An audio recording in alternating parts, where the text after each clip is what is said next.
சேபா நாட்டு அரசி சாலமோனின் ஞானத்தை பற்றி கேள்வியுற்றார். நம் ஆண்டவராகிய இயேசு கிறிஸ்துவின் அன்பும் அருளும் அமைதியும் மகிழ்ச்சியும் உங்கள் அனைவரோடும் என்றும் இருப்பதாக. அன்பிற்கு பிரியமானவர்களே, சேபா நாட்டு அரசி சாலமோனின் ஞானத்தை கேட்டு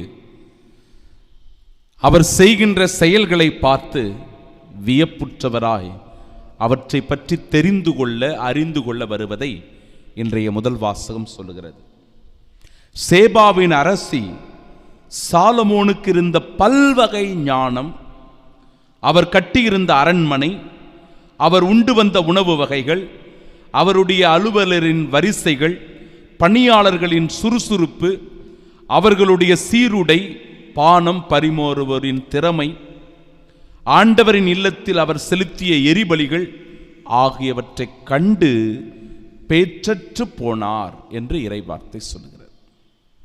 வியந்து போவது. இது மனிதரின் செயல் அல்ல, மாறாக இது இறைவனின் செயல் என்பதை சேபா நாட்டு அரசி சாலமோனின் செயல்களை கண்டு உணர்ந்து கொள்ளுகிறார். ஏனென்றால் கடவுள்தான் அந்த ஞானத்தை சாலமோனுக்கு அளித்தார். சாலமோனினுடைய ஒவ்வொரு செயல்களும் இறைவனுக்கு உகந்ததாக இருப்பதை இன்றைய வாசகம் எடுத்து சொல்லுகிறது.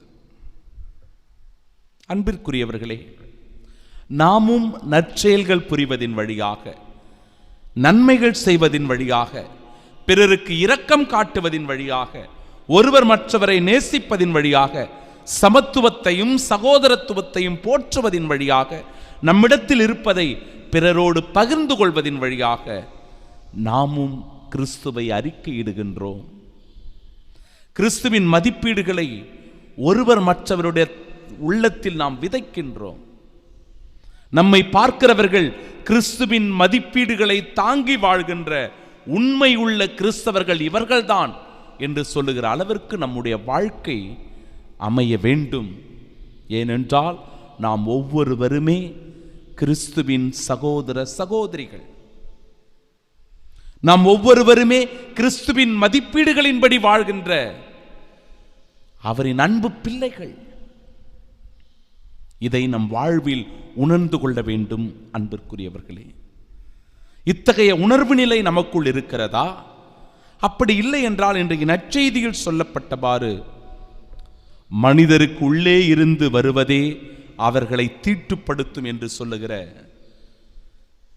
ஒரு மனிதனை தீட்டுப்படுத்துகின்ற அல்லது ஒரு மனிதனை அழுக்குக்குள்ளாக்குகின்ற அவனுடைய செயல்பாடுகளான பரத்தமை, களவு, கொலை, விபச்சாரம், பேராசை, தீச்செயல், வஞ்சகம், காமவெறி, பொறாமை, பழிப்புரை, செருக்கு, மதிகேடு, இப்படிப்பட்ட தேவையற்ற அல்லது ஒரு மனிதனை கரைப்படுத்துகின்ற, அழுக்காக்குகின்ற, தீட்டாக்குகின்ற செயல்களை நாம் வெளிப்படுத்துகிறோம் என்றால் நாம் ஒரு நல்ல கிறிஸ்தவர்களாக வாழ முடியாது. நம்மை பெருமைப்பட நான் கிறிஸ்தவன் கிறிஸ்தவன் என்று சொல்லி மாத்தட்டி கொள்ள முடியாது.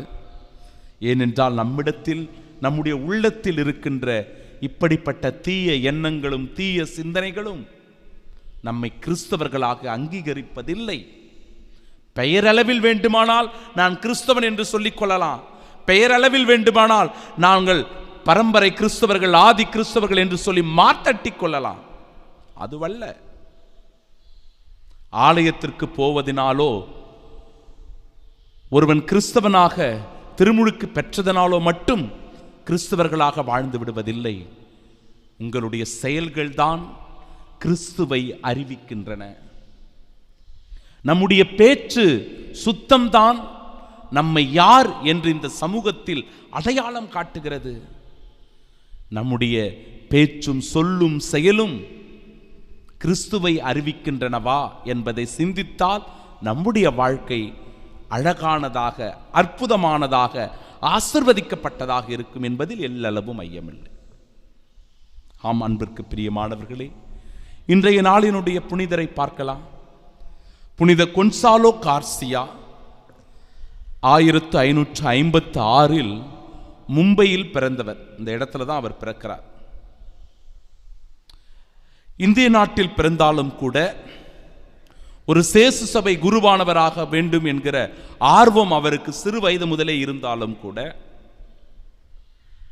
தன்னுடைய பணியை ஜப்பான் நாட்டில் செய்கின்றார். ஒரு பொதுநிலையினராக, ஒரு பொதுநிலை சகோதரராக அங்கீகரிக்கப்பட்டு அந்த பணியை செய்கிறார். தன்னுடைய வாழ்க்கையை ஆண்டவருக்காக அர்ப்பணித்துக் கொண்டவர். பல்வேறு இடங்களில் சென்று மறைப்பணி ஆற்றுவதையும் அவருடைய வாழ்க்கை நமக்கு எடுத்து சொல்லுகிறது. குறிப்பாக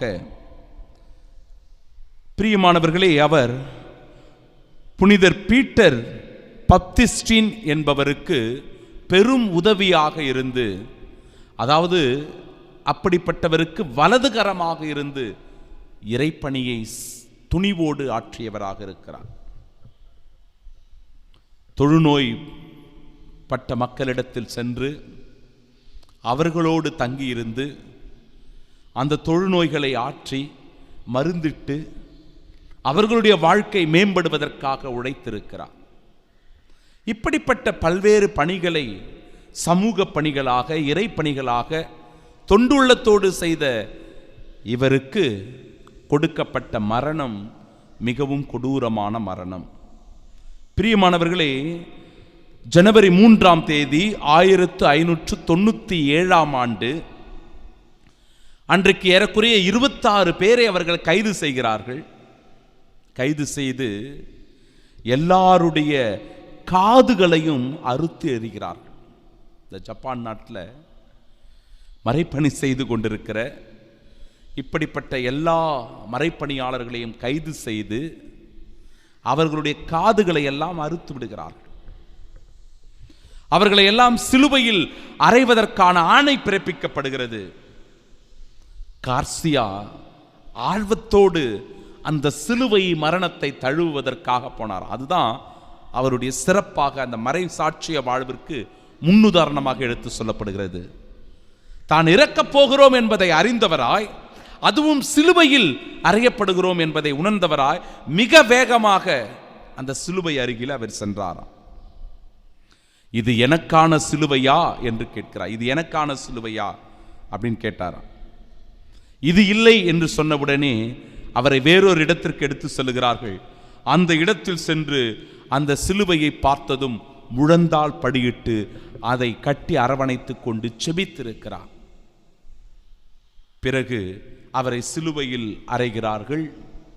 2 ஈட்டிகளை கொண்டு அவருடைய இதயத்தை குத்துகிறார்கள். 2 ஈட்டிகளை கொண்டு அவருடைய இதயத்தை குத்தி ஊடுருவுகிறார்கள். சிலுவையில் சாகும் வரையில் கிறிஸ்துவை புகழ்ந்து சொல்லிக்கொண்டே, ஜபங்களை ஜபித்துக் கொண்டே தன் இன்னுயிரை கிறிஸ்துவுக்காக கொடுக்கின்றார். இரத்தம் சிந்தி மறைசாட்சியாக மரித்த இந்த அற்புதமான புனிதரை நினைவு கூறுகிற நாம் வாழும் சாட்சிகளாய் இருக்க அழைக்கப்படுகிறோம். ஒவ்வொரு முறையும் இந்த புனிதர்களை பற்றி எடுத்து சொல்லுகிற போது நம்முடைய வாழ்க்கை சாட்சி உள்ள வாழ்க்கையாக இருக்க வேண்டும் என்று நான் உங்களுக்கு எடுத்து சொல்லுகிறேன். இன்றைய வாசகங்களில் அவற்றை நாம் நன்றாக அறிந்திருக்கிறோம். சாலமோன் அரசருடைய செயல்களை பார்த்து சேபா நாட்டு அரசி அவரை அணுகி வருவதை பார்க்கிறோம். உங்களுடைய செயல்கள் தீயனவாயிருந்தால், தீய செயல்கள் உங்களிடத்திலிருந்து வெளிப்பட்டால், பிரியமானவர்களே, நாம் தீட்டுப்பட்டவர்களாகத்தான் இருக்கின்றோம். அப்படி என்றால் கிறிஸ்துவை அறியாதவர்களாக, கிறிஸ்துவை அறிவிக்க முடியாத நிலையில் நாம் இருக்கின்றோம். தூய்மையான வாழ்வு வாழ்வதின் வழியாக, உண்மை நீதி நேர்மையோடு செயல்படுவதின் வழியாக, அன்பு அமைதி மகிழ்ச்சி கொண்டு வாழ்வதின் வழியாக கிறிஸ்துவின் சீடர்களாய் வாழ முடியும். அவர்களின் சாட்சிகளாய் இந்த உலகத்தில் திகழ முடியும். ஆமீன்.